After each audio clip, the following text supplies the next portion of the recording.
चरितं रघुनाथस्य शतकोटिप्रविस्तरम् एकैकमक्षरं प्रोक्तं महापातकनाशनं ध्यात्वा नीलोत्पलश्यामं रामं राजीवलोचनं जानकीलक्ष्मणोपेतं जटामकुटमण्डितं सासितूणधनुर्बाणपाणिं नक्तं चरान्तकम् स्वलीलया जगत्त्रातुम् आविर्भूतमजं विभुं रामरक्षां पठेत् प्राज्ञः पापघ्निं सर्वकामदां शिरो मे राघवः पातु भालं दशरथात्मजः।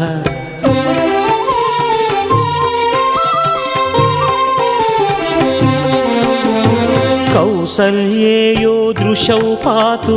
विश्वामित्रप्रियं श्रुति घ्राणं पातु मखत्राता मुखं सौमित्रिवत्सलः जिह्वां विद्यानिधिः पातु कण्ठं भरतवन्दितः स्कन्दौ दिव्यायुधः पातु भुजौ भग्नेशकार्मुकः करौ सीतापतिः पातु हृदयं जामदग्न्यजित् मध्यं पातु खरध्वंसी नाभिं जाम्बवदाश्रयः सुग्रीवेशः कटिं पातु सक्थिनी हनुमत्प्रभुः ऊरू रघुत्तमः पातु रक्षः कुलविनाशकृत्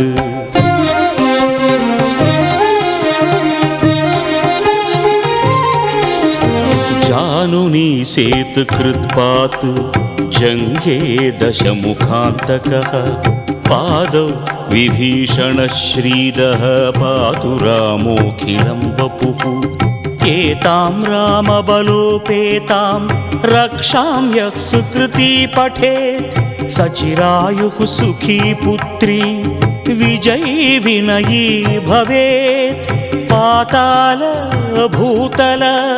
व्योमचारिणः छद्मचारिणः न द्रष्टुमपि शक्तास्ते रक्षितं रामनामभिः रामेति रामभद्रेति रामचन्द्रेति वा स्मरन् नरो न लिप्यते पापैः भुक्तिं मुक्तिं च विन्दति।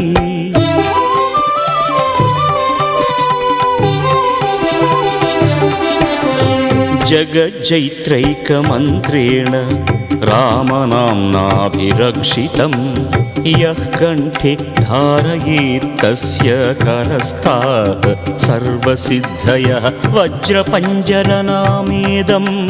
यो रामकवचं स्मरेत् अव्याहताज्ञः सर्वत्र लभते जयमङ्गलम् आदिष्टवान् यथा स्वप्ने राम रक्षामि मां हरः तथा लिखितवान् प्रातः प्रबुद्धो बुधकौशिकः रामः कल्पवृक्षाणां विरामः सकलापदाम् अभिरामः त्रिलोकानां रामः श्रीमान् सनः प्रभुः।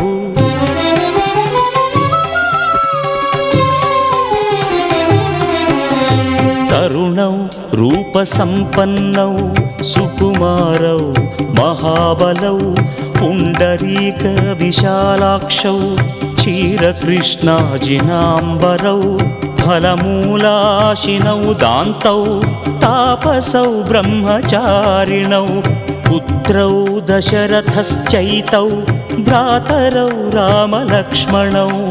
शरण्यौ सर्वसत्त्वानां श्रेष्ठौ सर्वधनुष्मतां रक्षकुलनिहन्तारौ त्रायेतां नो रघुत्तमौ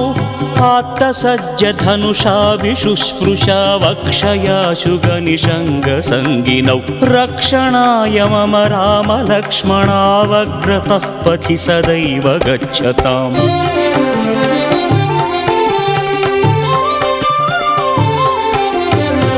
सन्नद्धः कवची खड्गी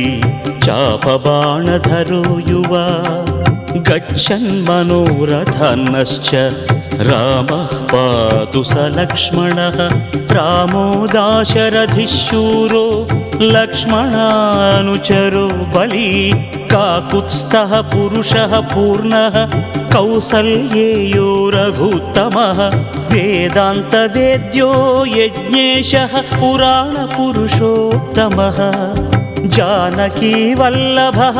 श्रीमान् अप्रमेय पराक्रमः इत्येतानि जपन्नित्यं मद्भक्तः श्रद्धयान्वितः अश्वमेधादिकं पुण्यं सम्प्राप्नोति न संशयः रामं दूर्वादळश्यामं पद्माक्षं पीतवासनं स्तुवन्ति नामभिर्दिव्यैः न ते संसारिणो नराः रामं लक्ष्मणपूर्वजं रघुवरं सीतापतिं सुन्दरं काकुत्स्थं करुणार्णवं गुणनिधिं विप्रप्रियं धार्मिकम् राजेन्द्रं सत्यसन्धं दशरथतनयं श्यामलं शान्तमूर्तिं वन्दे लोकाभिरामं रघुकुलतिलकं राघवं रावणारिम्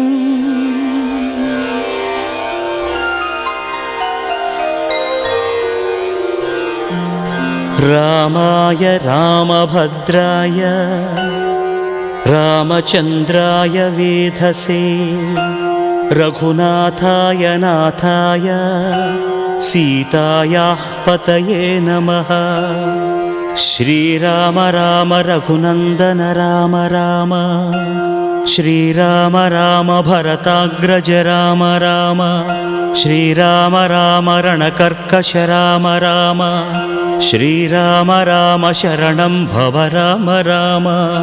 श्रीरामचन्द्रचरणौ मनसा स्मरामि श्रीरामचन्द्रचरणौ वचसा गृह्णामि श्रीरामचन्द्रचरणौ शिरसा नमामि श्रीरामचन्द्रचरणौ शरणं प्रपद्ये माता रामो मत्पिता रामचन्द्रः स्वामी रामो मत्सखा रामचन्द्रः सर्वस्वं मे रामचन्द्रो दयालुः नान्यं जाने नैव जाने न जाने दक्षिणे लक्ष्मणो यस्य वामे च जनकात्मजा पुरतो मारुतिर्यस्य तं वन्दे रघुनन्दनं लोकाभिरामं रणरङ्गधीरं राजीवनेत्रं रघुवंशनाथं कारुण्यरूपं करुणाकरं तं श्रीरामचन्द्रं शरणं प्रपद्ये मनोजवं मारुततुल्यवेगं जितेन्द्रियं बुद्धिमतां वरिष्ठं वातात्मजं वानरयूथमुख्यं श्रीरामदूतं शरणं प्रपद्ये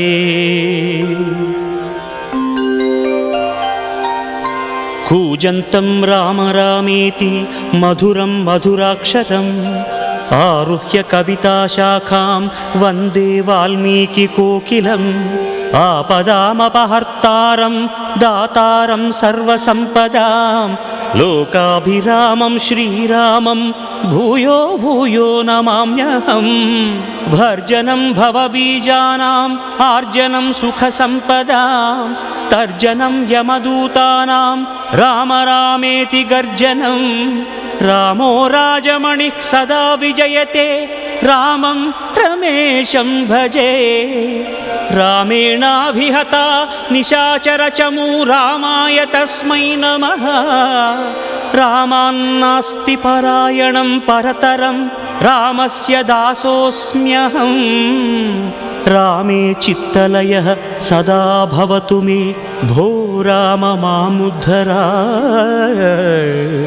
श्रीराम राम रामेति रमे रामे मनोरमे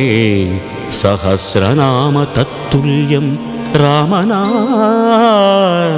वरानने इति श्रीबुधकौशिकमुनिविरचितं श्रीरामरक्षास्तोत्रं सम्पूर्णम्।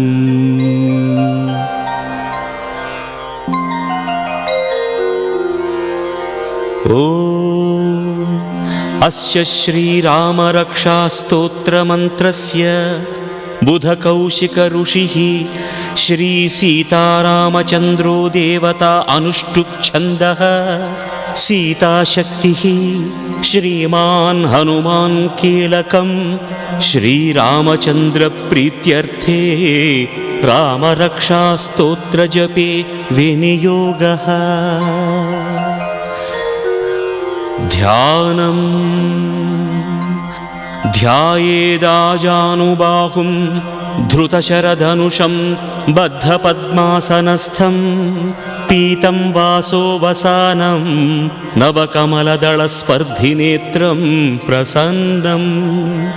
वामाङ्कारूढसीतमुखकमलमिळल्लोचनं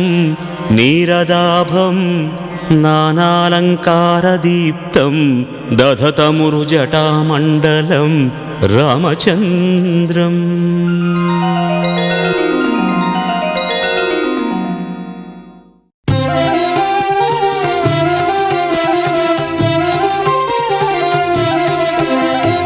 चरितं रघुनाथस्य शतकोटिप्रविस्तरम् एकैकमक्षरं प्रोक्तं महापातकनाशनम्।